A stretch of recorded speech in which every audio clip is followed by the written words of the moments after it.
Okay. And it's acting bizarre already, which is what I expected.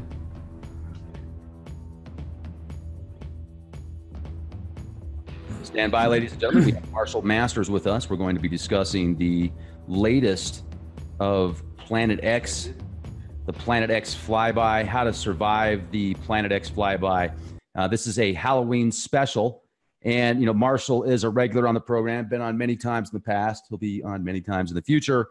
And this, real quick, just what I wanted to show you is so many people say you're crazy if you talk about Planet X. You're crazy conspiracy theorist if you talk about Nibiru. And it really depends on what your definition is of Nibiru or Planet X. And I can really much appreciate healthy skepticism. However, when your mind's completely closed off and you make fun of everybody else's beliefs because you don't have the knowledge based upon your ignorance, that's where things can really affect those that are ignorant. And when I say ignorance, it's not in a rude sense, it's just uninformed. And I just want to give a quick example of that. Now, what's your definition of Planet X? Is it planet unknown? Is it planet 10? Because what you're looking at right here, this was discovered, 15 years ago. And this is a dwarf planet that has 2 moons that orbit with it. And it meets all the criteria of being a planet, except for, I guess you could say, a planet is circular. But it also, if you go to the definition, what makes a planet a planet? You can go down right here. What makes a planet a planet? A planet is a celestial body that is in orbit around the sun. It has sufficient mass for its self-gravity to overcome rigid body forces. Did you hear that? Rigid body forces. How does that sound?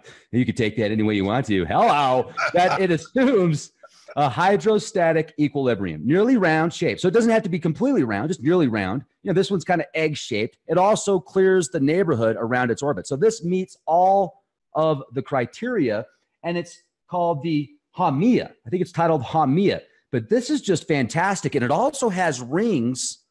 Similar, not as intense as Saturn, but it does have rings around the planet as well. So there are many Planet X's out there. There are many planetary bodies that do orbit the sun that are far, far away right now, but will get much closer to Earth. And I have discovered many tablets and stories, or I should say stories, scriptures, etc., that have been translated 100 years ago, that are tablets thousands of years old, that are stories that are tens of thousands, if not even older, as far as the age goes, that specifically state Nibiru. And Nibiru and Marduk and the destruction of Tiamat and the asteroid belt and Earth, and astrotheologically speaking, these tablets make a lot of sense. So when will we see a flyby of Planet X? Is the 3,600-year orbit accurate that Zachariah Sitchin gives? Well, I'm not sold on the 3,600-year orbit, but what I am sold on is the ancients certainly believed in Nibiru, and astrotheology is oftentimes connected with the scriptures and religious texts. And if you read it that way, then it makes it makes much greater sense in my opinion. And also, real quick, folks, I want to let you know this podcast is brought to you in part by preparewithleakproject.com. For a limited time, get yourself 75 meows. I have to say it like that. Other time people give me a hard time. So how do you like that, folks? It's almost like a cat's saying it. 2 weeks worth of food, 1,500 calories a day, 92 servings for $75. $75. That's cheaper than peanut butter and jelly sandwiches. Or you could get the 4-week special for $147. There's been a lot of people asking me, Rex, you got to put this link up. It's been a while since I promoted this. So here it is. Get your specials. And also check out YOWUSA.com for incredible articles and information in reference to Planet X. Now, Marshall actually just came up with an article that says, I finally saw PX with my own eyes. So, Marshall, it's an honor to have you back on the program. How the heck are you? Space Force is in full force. Hey, I'm back, and it's good to be on, Rex. Right on. Halloween. Happy Halloween. Happy Halloween. It's an amazing Halloween. There's all sorts of glyphosate candy, GMO. So get yours today. Yeah, I'm working on my Halloween impersonation. For this Halloween, I'm doing an asthmatic vampire. I like that. Yeah, please share that with the audience real quick. Sure. I want to drink your oxygen. Will you just listen to it? On it? Will you just listen to it? Halo. That's what I'm talking about. And, you know, people get real sensitive here on the Leak Project. Real sensitive. So now I have to say Halo. I can't say hello anymore because, as you know, hell is in hello, just like Jello, but with an H. So I have to be real careful. And Halo, folks, is that politically correct enough for you? So let's hope so. Now, also, we're going to talk about radio-free Earth. We're going to talk about how to survive, if things get so bad that you can't communicate with the internet, if you can't go out there and jump on social media, then what do you do? Is there options? Well, Marshall's going to give us some opportunities, and we're going to talk about that. And while we're talking about that, let's just enjoy this hypnotic orbit of the egg in space. So, Marshall, man, tell us what's going on. Let's start from where you feel necessary for Halloween. Well, first off, with this object that's out there, and Huma is actually a Kuiper belt object. It's out there beyond the Kuiper belt. It's 1/14 the size of the Earth, has 2 moons. When you look at it on the screen as it's rotating right now, you just can hear one of these BBC documentaries of, here are the Aborigines pulling the egg out of the ground and sucking the interior out. It looks like an egg. It's not a perfect planet, but it does meet the criteria. And it just goes to prove that there's more stuff out there. When I first started doing this, Rex, astronomers were saying there's nothing out there except ice and junk and forget about it. And this is stupid. And there's no planets out there. Well, they keep finding them. Who'd have thunk it? Which really does go to the point of saying that, yes, there is a planet X. And X it doesn't stand for 10. This whole Planet 9 thing, I call it Plan 9 from outer space.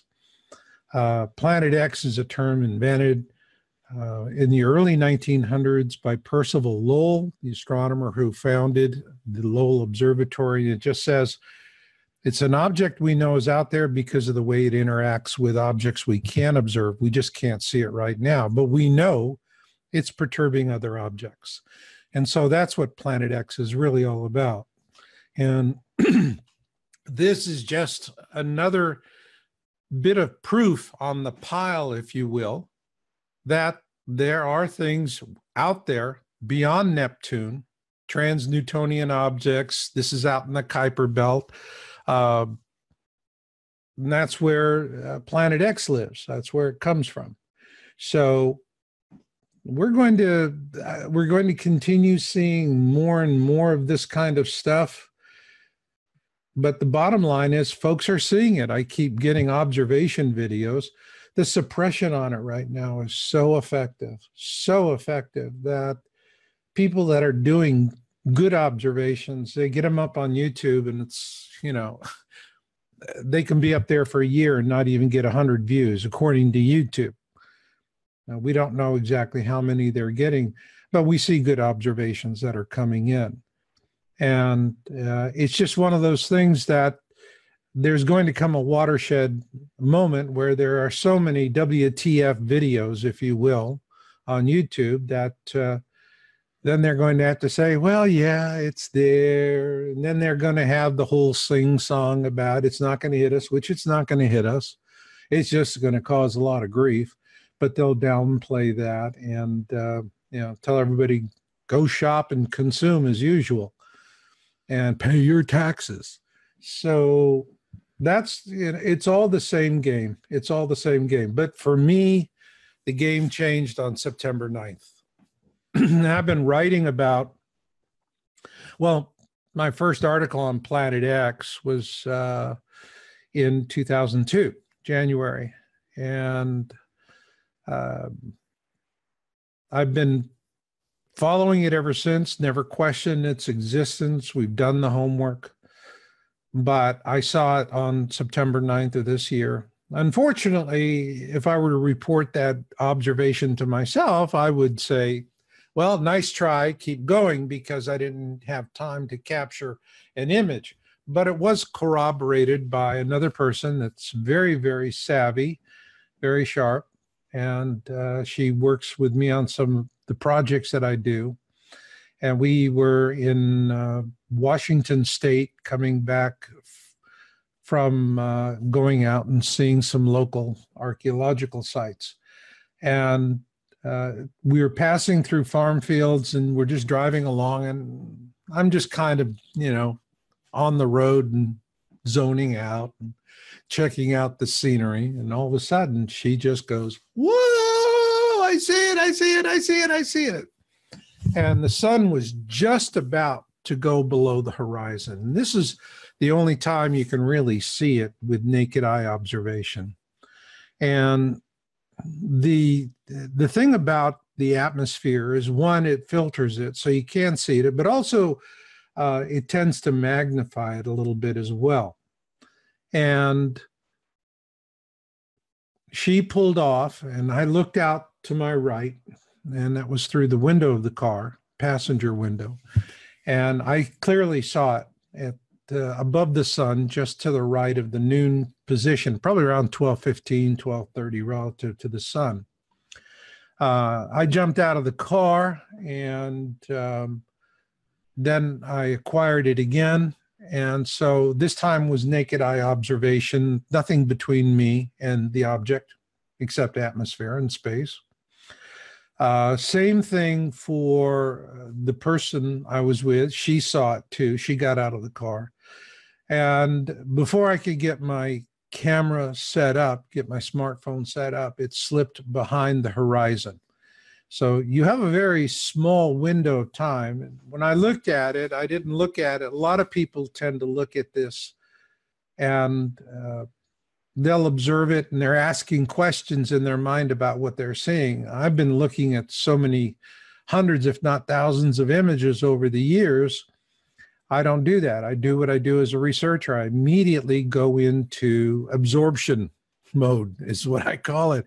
I don't think. I just look, listen, I just into my senses, and I'm recording this in my mind as clearly as I can without any other conscious thought. And so it was there. It was very clear, second object, second sun, very bright. There was no question about it. And she saw it. And then what I did was kind of tested her. I used trick questions a lot. And I just said, well, between the 11 and the 12, where'd you see it? Because I had seen it at the 12:15. Well, she came back and said, no, I didn't see it between 11 and 12. I saw it between, looked like 12:15 to maybe 12:30. So she corroborated my observation, but that also corroborated hers for us. Unfortunately, though, I don't have a picture to share with people. And so all of the folks that have been submitting imagery to me and videos over the years, I'm no longer in a situation where I sympathize with them. I empathize with them. I can feel what they're feeling. And, the thing is, when the few times that I have authenticated an image and I've said, okay, I've gone through this and you got it. You got a real object. How do you think people react when I tell them that? Yeah, I'll bet you they're a little bit surprised, to say the least. Okay.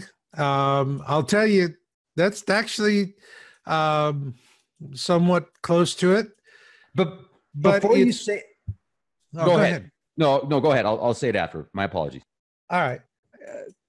When I tell them your observation is authenticated, it's like you get a phone call and somebody goes, hey, exciting news. You've tested positive for cancer. And this is not something that is, they want to hear it. In other words, they pretty much knew.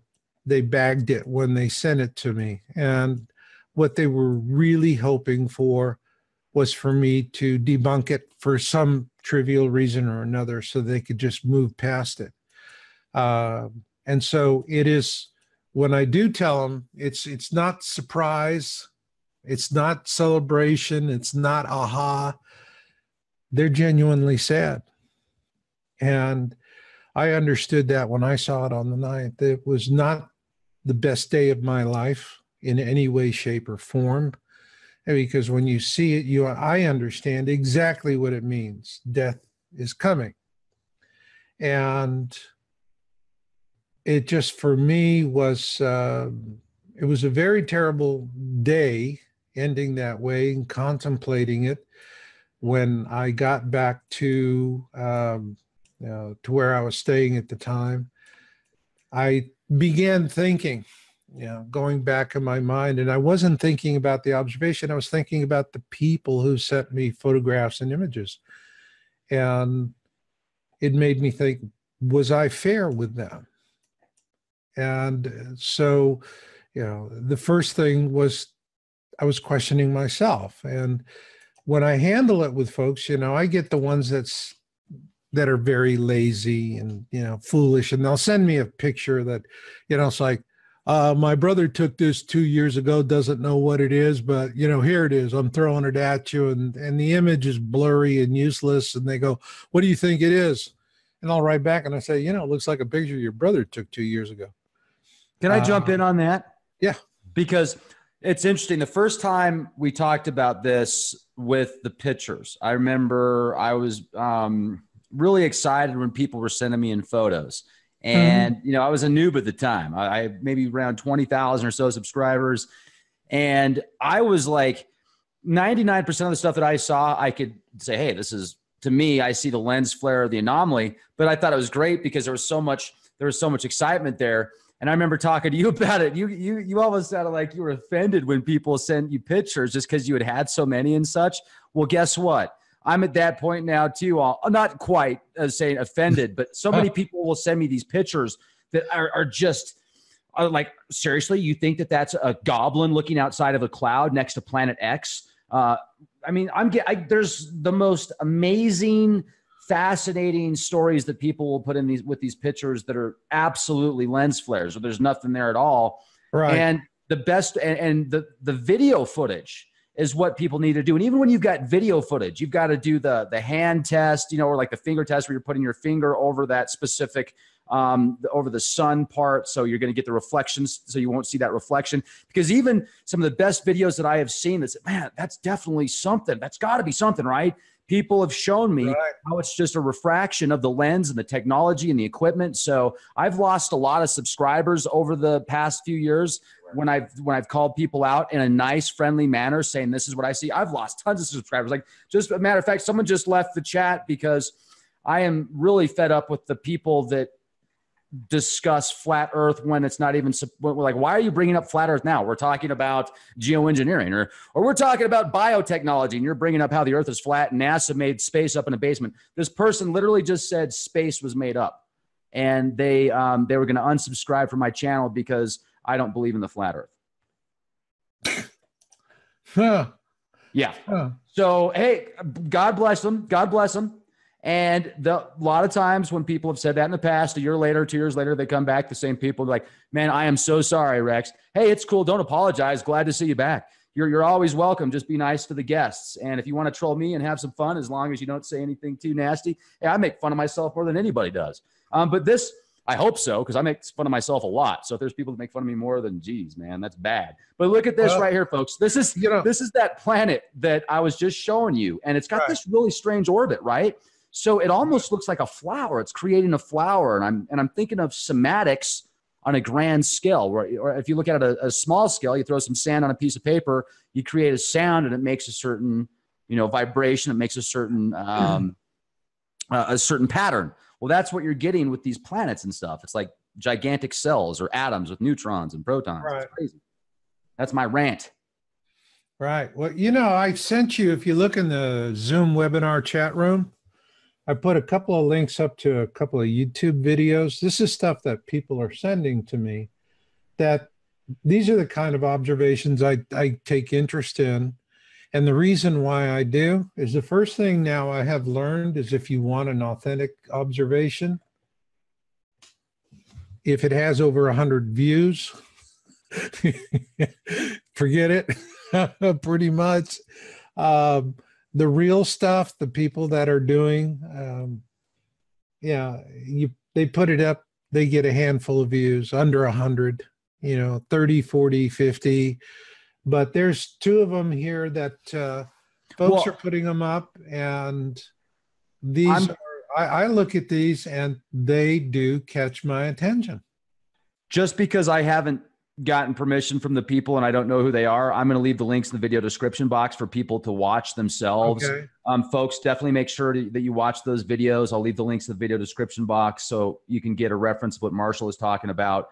And I also want to talk about, let's get into preparing, because that's what really, in order to get through this, whether it's 10 years from now, hopefully it's not going to be for a much longer than that. They're projecting Planet 9 that they still can't see is so far out we can't see it yet. It's affecting our own planets, and that makes me think it's probably like some type of, I don't know, dwarf star that you're not picking up unless you've got a different technology to see the light spectrum, the light that it's emitting. Because also, if we don't see it, but it's so massive it's affecting all our planets, I mean, don't you think we'd be able to see it? They're saying it's the size of Jupiter approximately, so it's just bizarre.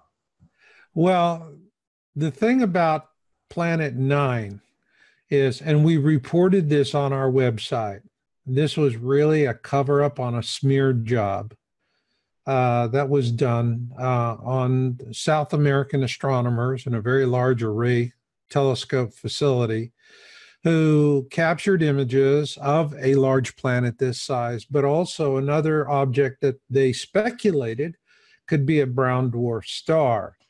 There are things that you do not do that are going to get you in this deep kimchi.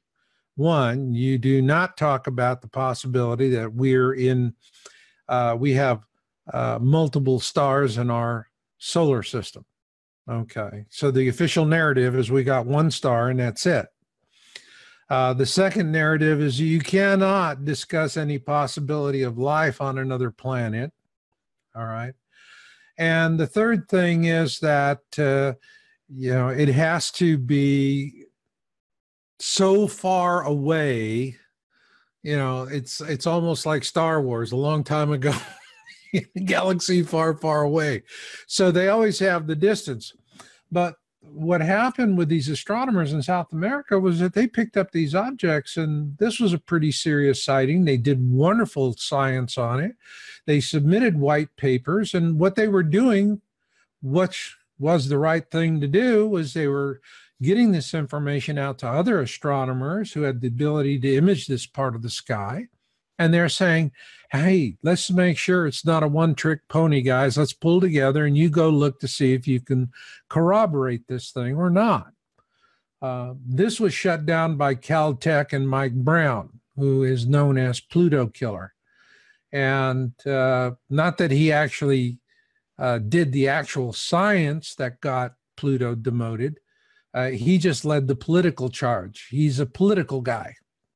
And so they brought him out, and he did with the Washington Post, they did a horrible smear job, just trashed these people. No doubt there was huge amount of threats and retribution against their funding. So they were forced to withdraw their white papers about their observations. And then that created a vacuum after they killed it. So right into filling that vacuum, because if a vacuum is going to wind up getting filled with theory or spin or conspiracy or whatever it is, the only way you control that is you got to be the first one into the vacuum. So they went out, and as far as I'm concerned, they dusted off some old graduate paper about Planet 9, doctored it up a little bit, and threw it out there. And the astronomical community took some heavy shots at it early on and really embarrassed it. It was not a very strongly well-considered work, but this was a political thing. So Planet 9 to me has always been about this political nonsense. And what they did to these astronomers in South America. Folks don't see it. They don't know any difference.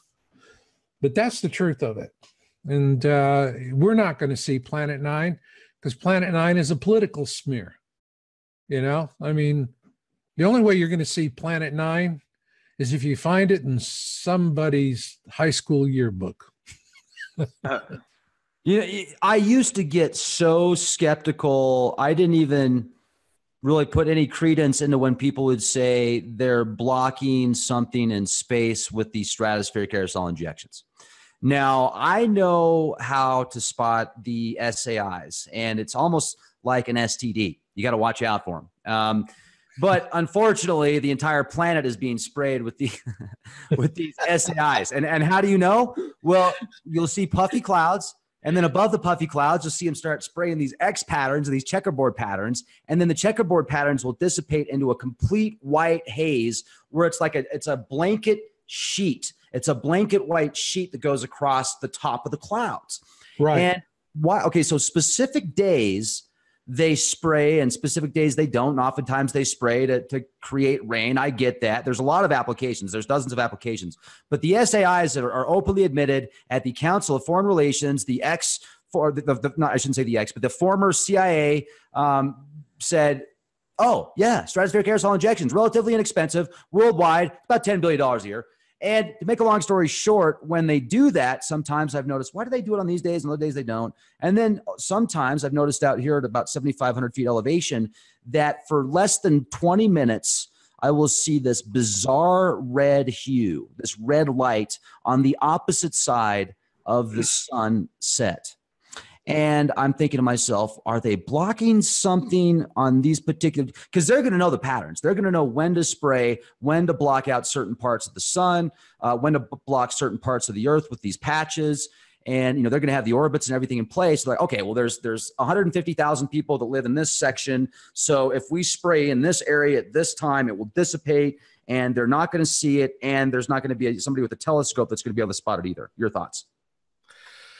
Well, it's their game. I mean, you know, you're throwing, this is like walking into a casino, stepping up to the roulette table. No matter where you put your chips, you know, when they spin the wheel, they'll make sure the ball falls somewhere else. All right. And so this is a rigged game.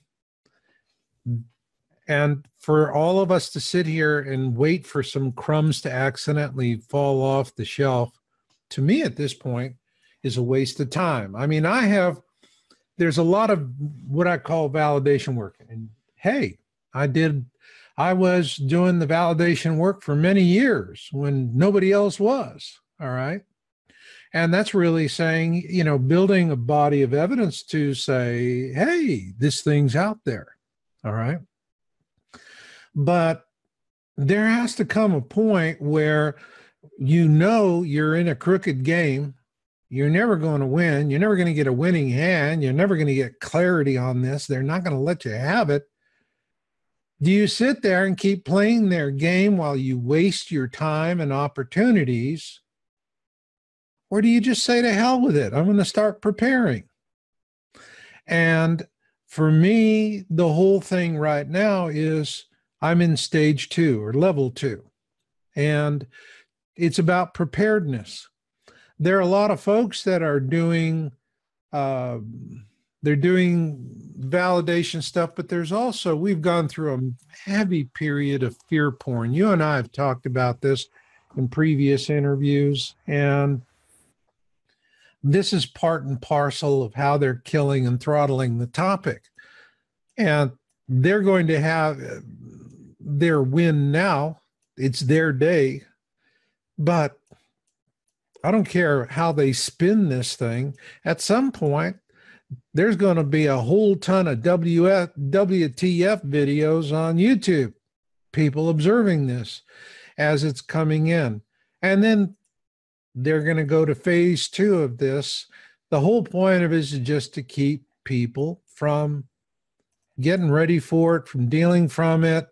They don't want them out there spending their money to build shelters and to buy supplies. They want them buying consumer items that they can make money off of, serious money. All right. And so they want them to do consumers. They want them to get sick on GMO. They want them to do this and that. And the end result of that is for everybody that's saying, well, I'm going to wait until I see a smoking gun. Yeah, it'll be next to your smoking dead body. And that's going to be the truth of it. So all of my efforts right now, Rex, are in terms of the long view. All right. Everybody's sitting here, and it's like a golf match, and everybody's sitting here on the third and fourth hole, cutting and slicing and trying to find their balls in the weeds. Okay.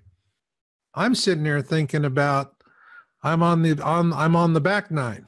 All right. And they're sitting there on the front nine. And this is where we have to be. This is where your listeners need to be. This is where people need to do it. It's just not about entertainment, folks. Look at everything that's happening. I'm publishing my signs articles, and this summer we saw all-time record highs for fireballs and for earthquakes in all of recorded history. In all of recorded history for two critical signs of Planet X, fireballs and earthquakes. And yet people are still going, well, fireballs. I'm still working on it. I'm still thinking about it. Well, but they're the ones that are finally starting to wake up, and they're saying, okay, I need to do something. I need to get going. And that's the important thing, because a lot of people also they tend to be a little short in their long-term stage thinking. They buy things, and you need to buy things like your food packages, but they're not thinking in terms of, how am I intellectually prepared for this? Because this is not going to be something that happens and the house floods and a couple of neighbors lose their homes and a few people die. But, next thing you are, a year from there, everybody's celebrating how everyone came together. When this thing starts to unfold, life as we know it ceases to exist, period. And it's going to be something that is beyond imagination, because it will have never happened in our lifetimes or those of our ancestors. The last flyby of this system was Exodus, some 3,600 years ago, if you're going by the lunar calendar, which is the right way to time this thing.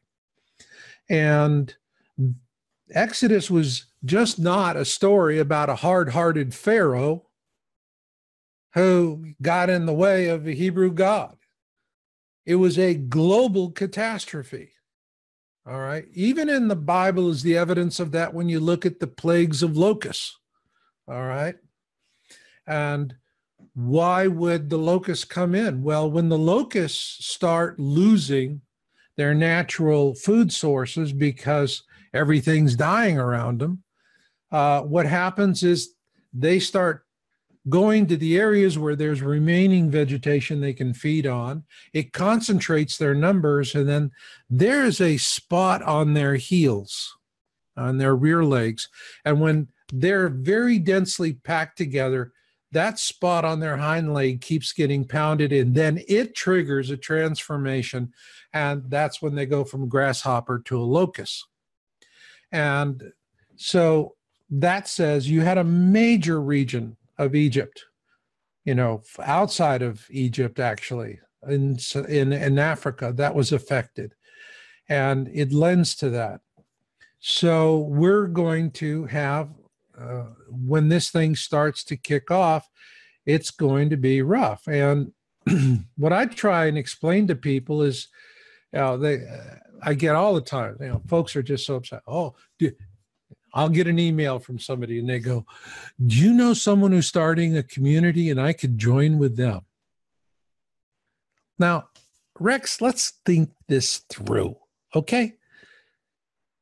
You get an email from somebody you don't know from Adam. All you know is that They have an email address and some kind of mastery of the English language.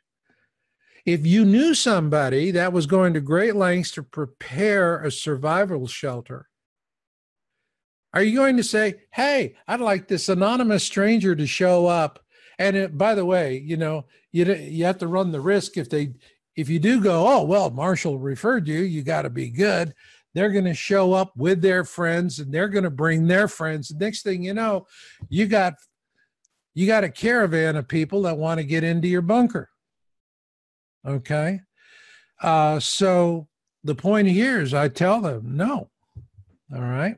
Even if I did know, I would say nothing, because the first rule of preparedness is you don't tell anybody what you're doing, for God's sakes. You don't tell them where your facility is going to be, where you're going to be situated, or who you're with.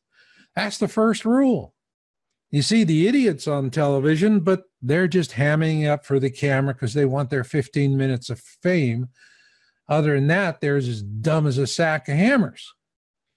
And the real thing here, and what I'm trying to impress upon people, and I wrote in my book, Two Suns in the Sky, all right, who lives, who dies, and I'm explaining this, is that you need to prepare yourself intellectually so that when the crisis starts to evolve, people can recognize immediately that you got your act together. You're wired. Okay. And what will happen when things really start to go sideways on a global scale is you're going to see people who are going to be literally, they're not going to know what to think. They're going to be like deer in the headlights. They're going to be paralyzed with it.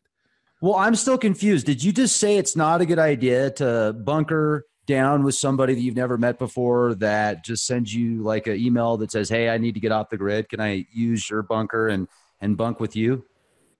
I'm saying if you answer an email like that, we're not supposed to do that? Really? So that's like, man, that's like, imagine how scary it would be to go to a hostel in today's day and age. I mean, unless, you're in college, whatever, I get it. But for most people going to a hostel, like, I think I'll get a hotel. Could you imagine being like, oh yeah, this guy sent me an email. He sounds totally normal. I think it'd be great. Yeah, he said he's going to bring supplies too. Let's just all bunker up. Great idea. Nobody knows who we are but this guy. Yeah, we're going to bring him in. Beautiful. Yeah, I'm not. What I'm saying is people who ask these questions, they're not thinking it through. It's not because they're being disrespectful. It's because they're not thinking it through. And let's just for a moment. I mean, it's Halloween. Let's talk about fear, because fear is going to be a major source of death here. There's a lot of folks, and particularly when you're talking, you were mentioning earlier that when we tell people about Planet X, we get eviscerated. They ridicule us, mock us. It's really awful, right? Well, let's talk about that.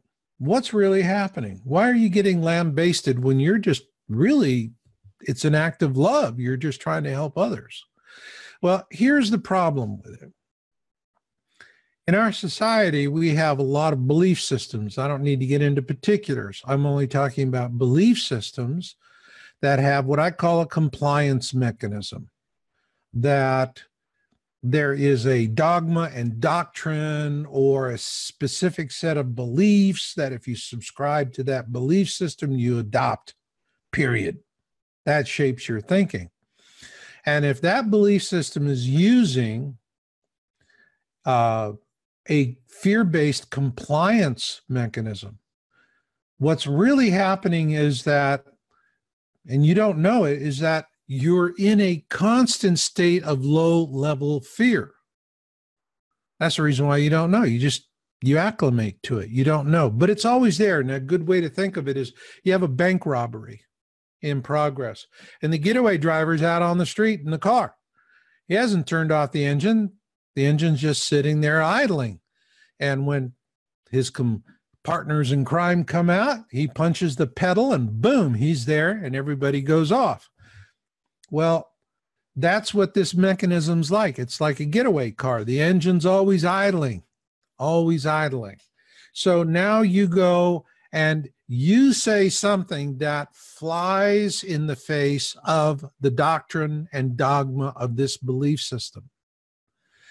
What happens is that the person who has that mechanism in their thinking process does not have a good way of managing fear.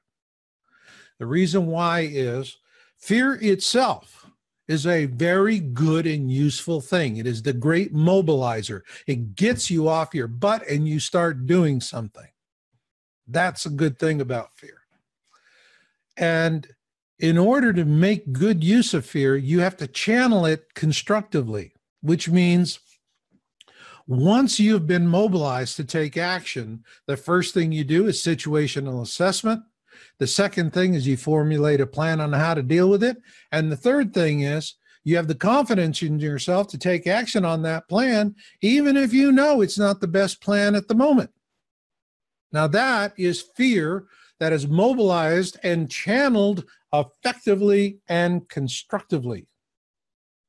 The problem with the fear-based mechanism of dogma and doctrine is it sits right in front of your fear experience. So the minute you have a fear trigger event, it goes straight into the compliance mechanism, and the compliance mechanism is going to go, you know, woo, woo, danger, Will Robinson, danger, Will Robinson. Now, once that compliance mechanism lights up, what happens? There's three things. First, because remember, the engine's always idling. So the response is instantaneous. Instantaneous. The second thing that happens is that it is very aggressive and mean-spirited because a compliance mechanism silences. It doesn't encourage constructive dialogue. It wants to silence it, silence the thought, humiliate the source, get rid of them, period. All right. And so you have that. And then the third thing is you're going to tend to notice that the people have a limited option base for the responses. It's not where each time you talk about it, they have a completely different response. They can say, you're crazy, you're demonically possessed, but whatever it is, you can count on one hand the number of responses they're going to employ. And usually it'll be 2 or 3. So that's what happens with the fear-based mechanism. That's the reason why if you're trying to help people understand Planet X, what you're really doing is, in many cases, you're going slamming face first into a reaction by this fear-based compliance mechanism that is saying you are violating dogma and doctrine. Now, there are some people who are not so susceptible to this, particularly military, first responders, paramilitary, people who are trained to deal in crisis situations. That training will override a fear-based mechanism, even if they believe in that system.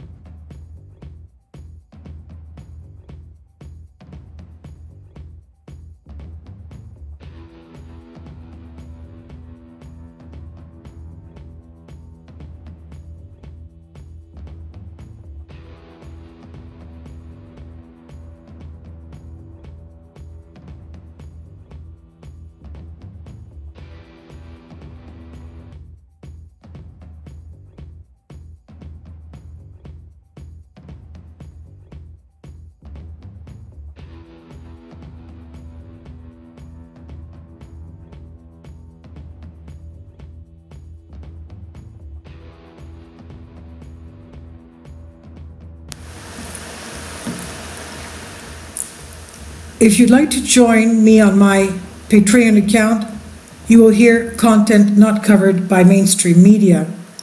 These riveting stories will be based on my research, and I will state my opinions and give my personal insight on diverse and controversial subjects and world events not covered by mainstream media, and not supported by YouTube guidelines. So whatever I have on my Patreon, most of those will not be on my YouTube channel. Please consider becoming a member today. More of the most significant and important videos will be on my Patreon channel. Your support helps me to continue my research and keeps this YouTube channel alive. And we depend on your support, your generous charity, because we help economically challenged families here in Athens, Greece, in Kapota, and we also help the young generation with university tuition and the community around our church. Thank you.